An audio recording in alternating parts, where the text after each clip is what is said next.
पुढची बातमी. उपमुख्यमंत्री एकनाथ शिंदे सध्या दिल्ली दौऱ्यावर आहेत आणि मंत्री संजय शिरसाटांनी या संदर्भात माहिती दिली आहे.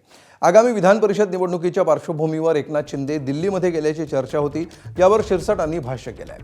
विधान परिषदेच्या मुद्द्यावर चर्चा करण्यासाठी एकनाथ शिंदे गेलेले नाहीत असं शिरसाटांनी सांगितलं आहे. विधान परिषदेचा मुद्दा दिल्लीत नाही तर राज्यातील तिन्ही नेते मिळून सोडवतील असंही शिरसाटांनी म्हटलं आहे. भाजपचे मंत्री गिरीश महाजन यांनीही या संदर्भात भाष्य केलं आहे.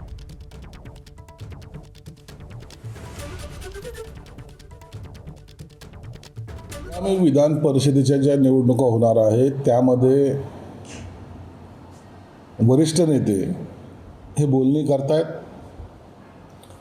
17 पैकी किती जागा मागायच्यात, किती मागितल्यात याबद्दलची स्पष्ट कल्पना कुणालाही नाही आहे.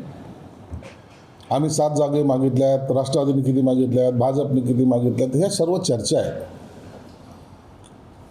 आणि या चर्चेचा जो शेवट आहे तो देवेंद्र फडणवीस, एकनाथ शिंदे साहेब आणि सुनेत्रा वहिनी यांच्यासोबत बैठक झाल्यानंतरच होणार आहे. म्हणून यावर आताच्या घडीला कोणती चर्चा करणं योग्य नाही. एकनाथ शिंदे साहेब दिल्लीला गेलेत तर या चर्चेसाठी गेलेत अशी जी काही बातम्या चालू आहेत त्या बातम्यामध्ये काही तथ्य नाही.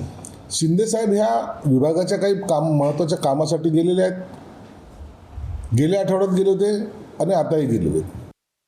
दिल्ली जाणं उपमुख्यमंत्री आहेत ते नेहमी जात असतात आणि त्यांचे कामं असतील, खात्याच्या संदर्भात कामं असतील, त्यांना कुठे काही कामं असतील त्या संदर्भामध्ये महायुतीसाठी किंवा जागा वाटपासाठी ते दिल्लीला गेले असं मला वाटतं समजण्याचं कारण नाही. मला नाही वाटत की विधान परिषद जागांसाठी ते त्या ठिकाणी जातील. इथेच माननीय मुख्यमंत्री महोदय आणि ते दोन्ही उपमुख्यमंत्री समन्वयाने हा विषय सोडवतील.